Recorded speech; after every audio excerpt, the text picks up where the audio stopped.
Some fans are angry, and deservedly so. The Brewers did not spend enough in the offseason. Can they compete with this current roster in this division? Doug Russell from 97.3 The Game Milwaukee joins us as well. That's all coming up next here on Locked On Brewers.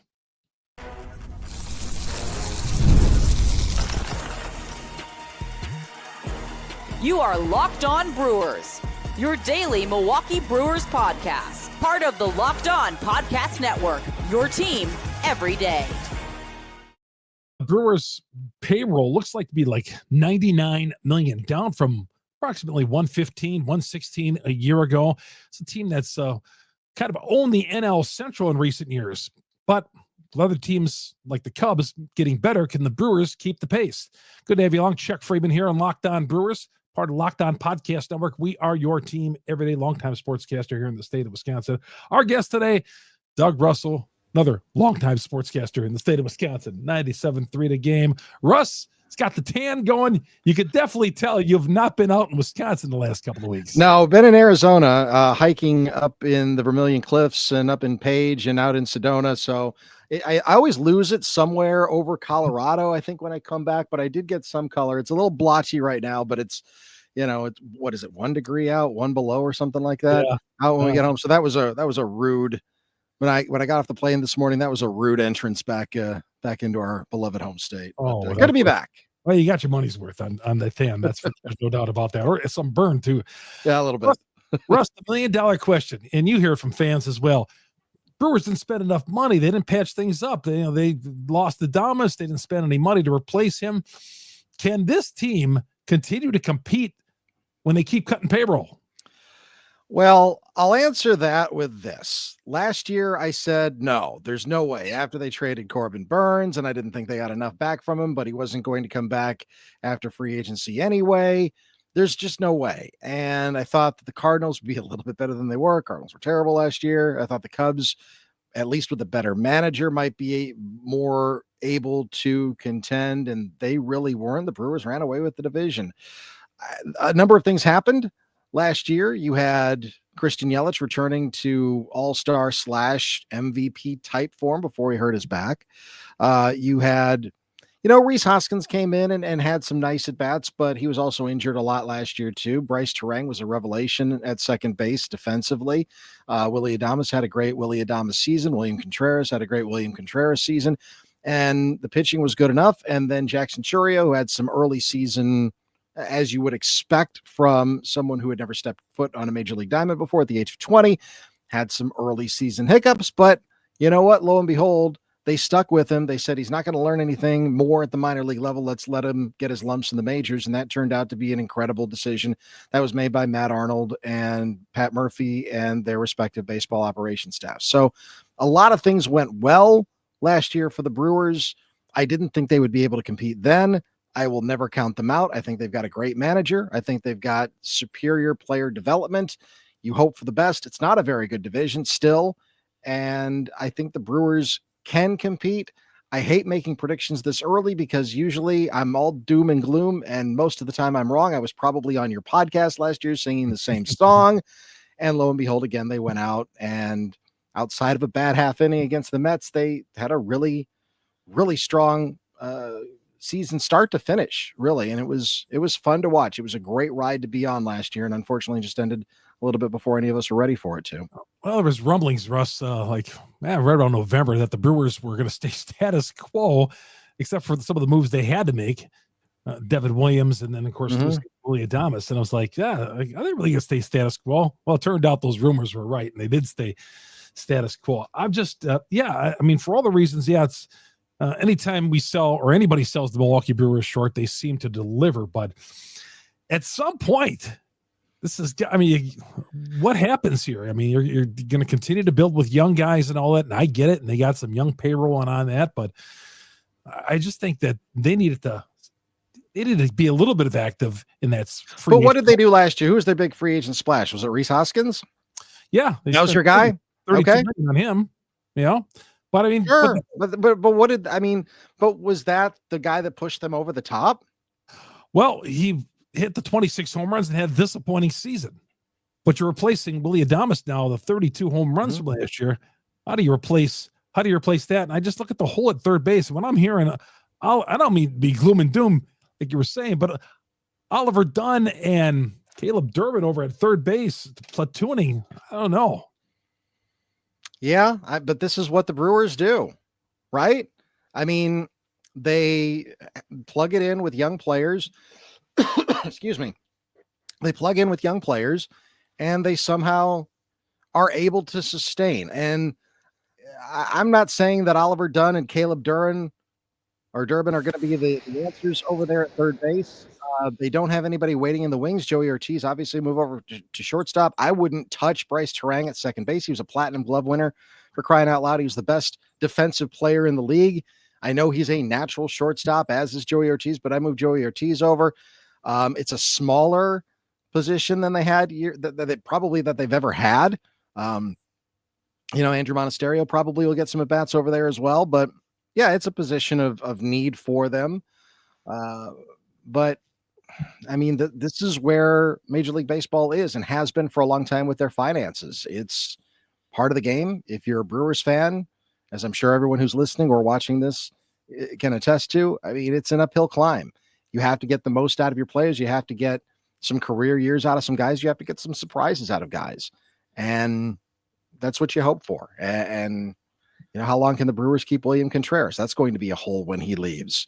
I know that they a year ago locked up Jackson Churio to the long-term deal, and that was, in his second season, you're expecting big things from him, but he also may have a sophomore slump as pitchers try to figure him out.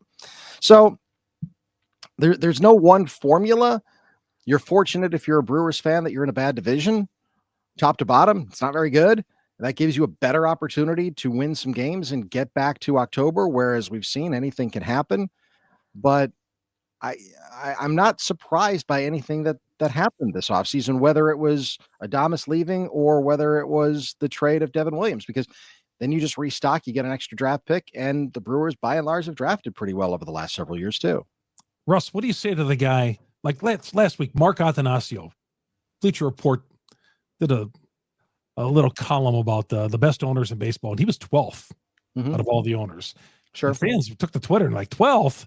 Well, he has got to the postseason 6 of the last 7 years. Yeah. What do you say to the guy who says Mark Attanasio has to sell the team? He's cheap. He's not spending any of this money. What do you say to that guy? I would say you have to understand that the Dodgers bring in about 135 to 200 million. It varies, but they bring in 9 figures more than the Brewers do every year. And so do the Yankees. And so do the Mets. It's all about local television revenues that the Brewers honestly just don't have. So you have to do it different ways. The fact that the Brewers have gotten to the playoffs 6 out of the last 7 years and barely missed it by a whisper that 7th year.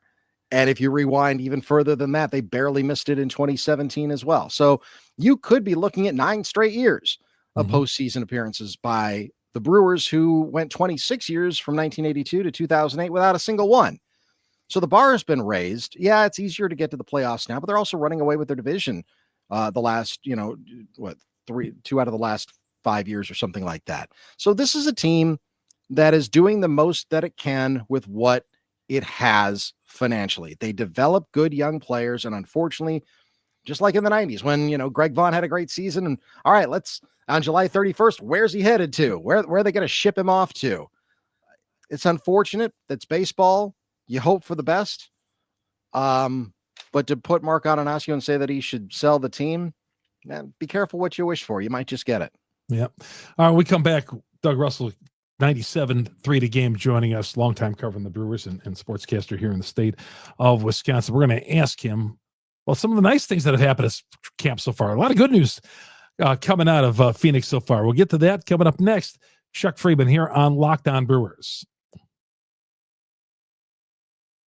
Locked On Brewers, part of Locked On Podcast Network. We are your team every day. This episode is brought to you by SelectQuote.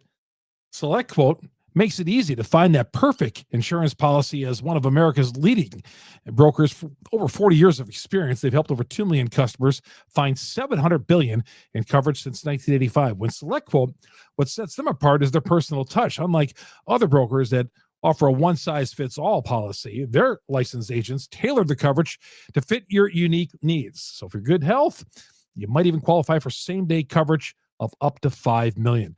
No medical exam required. Affordable, more affordable than you think.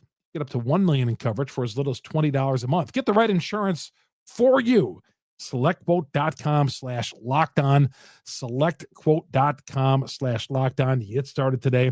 Find yourself some insurance, some life insurance. They're there for you. SelectQuote will find the right insurance for you. SelectQuote.com/lockedon. SelectQuote, they shop, you save at SelectQuote.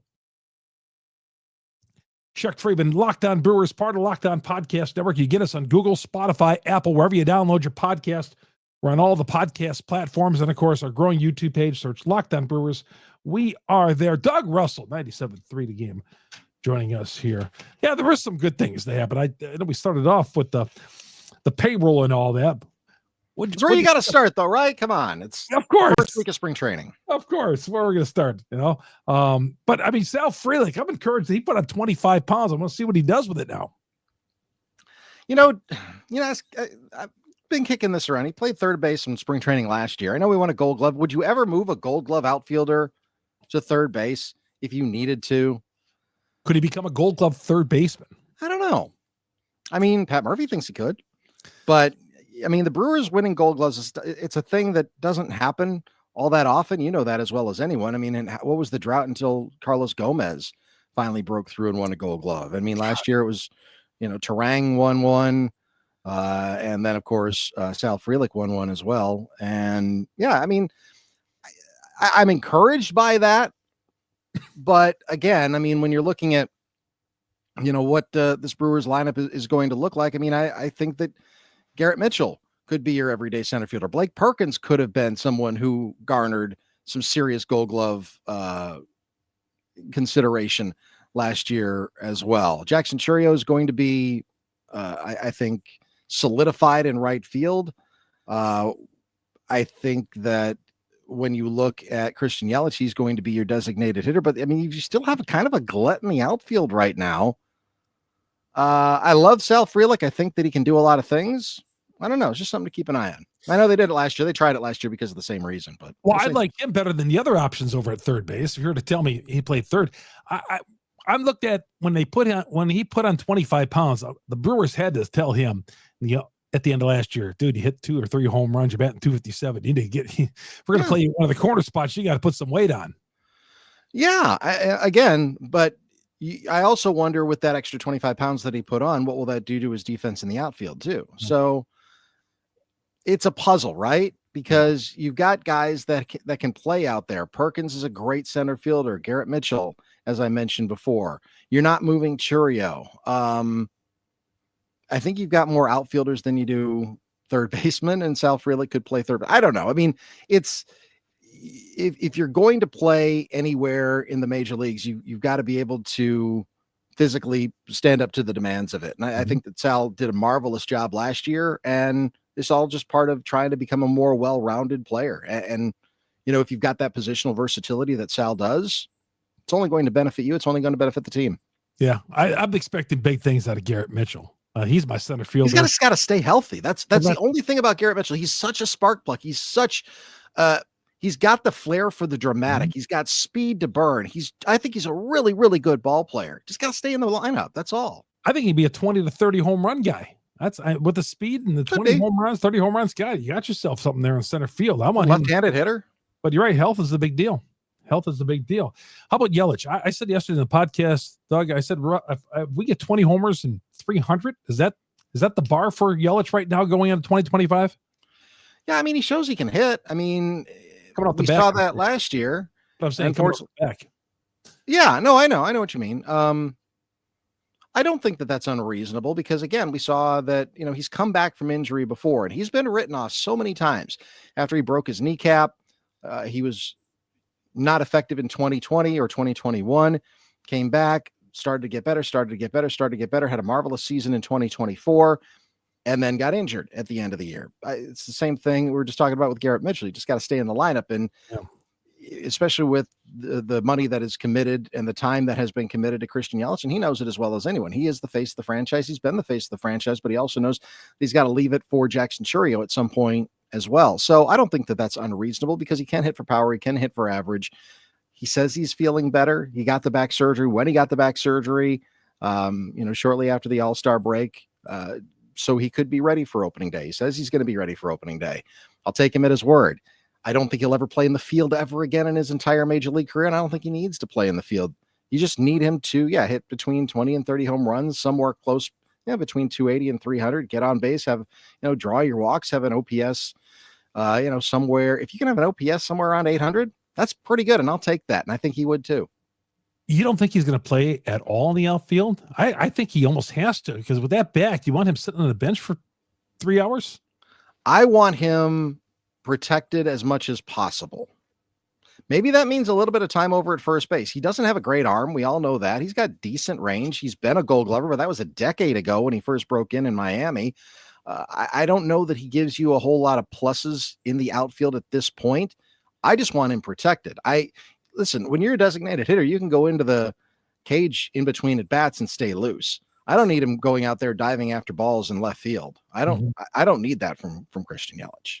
So you're saying monitor him, just have him be the everyday DH. Yes, okay. I monitor him. I like that. And and Paul Molitor was a guy they moved around a lot as well. He spent the 1981 season, that split season. He was the center fielder for crying out loud. Broke in as a shortstop, played second base, made an all-star game at second base, and probably best known as a positional player for playing third base until they DH'd him. And he's a DH the rest of his career and wound up in Cooperstown. Yeah. Nothing wrong with that, but he's also one of the all-time greats. But I don't know, 33, we'll see. We'll see if they I have a feeling he's still going to play outfield. I don't think he should. That's my opinion. I'm not Pat Murphy. I'm not Matt Arnold. I don't think he should play in the field ever again. Yeah. This bullpen minus Devin Williams, a lot to love about it. There's a lot to love about it, but Trevor McGill's gonna be the first up to replace him as the closer. How do you feel about that? Sure. I like it because, he was the closer for the first half of last year, right? Oh. I mean, they didn't have Devin Williams for a lot of last year. So Trevor McGill showed that he could be a closer for the Brewers in Major League Baseball. Yoel Payams, he's got a live arm. He just has to be more consistent. I love what they got out of Jared Koenig last year. I think that Brian Hudson has some talent. I think Nick Mears has some talent. I think Elvis Peguero has some talent. DL Hall has to stay healthy. There's a lot. You're right. There is a lot to like about this. Yeah. A lot of good arms right there. A lot of good arms in the bullpen. That's been the strength of this team for the last several years, has been their bullpen. So when Devin Williams was traded, I know that there were some who were like, oh, what? Here we go again. They keep trading these great closers, whether it's, Hader or now it's Devin Williams, and you go back in history and all the closers that they've had. One of the things that the Brewers are pretty good at is deciding when a closer is done. And they usually get rid of a guy right before he's ready to have his career fall off a cliff. Yeah. I know that there were some. They never give a closer an extension. They don't give closers extensions. Why should you give a closer an extension? Oh, but then you have to develop the next guy. You need to spend, when you're the Brewers, you need to spend that money somewhere else. You need to spend it on a Jackson Chourio. You need to spend it on a Christian Yelich coming off an MVP season. You can't commit that to a closer. And then like Hader and Williams are always like, yeah, we're open to an extension. And then I'm sure you are, because how many closers have long sustained very few careers there are a few, but there's only, how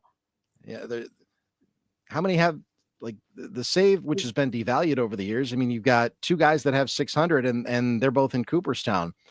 Other than that, it's kind of, I wouldn't say it's a dime a dozen, because it's very important, as we saw against the Mets in Game 3 last year. But unless you're a team that has the margin of error that a Yankees has, and now they have Devin Williams, or the Dodgers, for example, you can't afford to give that money to a closer, because closers usually fall apart after a couple of years. Yeah. That's just baseball. That's just the way it is. And it's unfortunate, but I also know that there was still some residual from Devin Williams, the punching of the wall and not being available for his team in the playoffs. There was some of that was still kind of lingering last year as well. So I don't think he's a huge loss for the Brewers, to be honest with you. Oh, wow. See, I think you have that 1-2 punch with, and I know you have other guys like we're talking about here with McGill and Devin Williams. I think it's a huge loss. I really don't. I honestly, I don't. I mean, they were able to Let's get a sustain in the first half. They were able to sustain without him last year. Yeah, I just hope McGill is able to. I mean, he had this really, really good year. It doesn't have a big strikeout total, but And if it's not going to be him, it'll be the next guy up. Uribe or Piamps, and of course there's Mizorowski and Craig. And there's a few other guys too that who could step Craig up. Yoho. Craig Yoho, yeah. Name escaped me for a second. Yeah. Tyler Alexander, yeah. Exactly. Some good arms there. Good young arms there. Yeah. All right, we'll come back. Hang on, Russ. One more segment. We'll come back. Doug Russell, 97.3 The Game, joining us here on Locked On Brewers. When we come back, we'll ask him, are the Brewers still the team to beat in the NL Central? We'll get to that coming up next here on Locked On Brewers. Locked On Brewers, part of Locked On Podcast Network. We are your team every day. Thanks for making us your first listen to every day. Doug Russell joining us from 97.3 The Game for a couple of more minutes.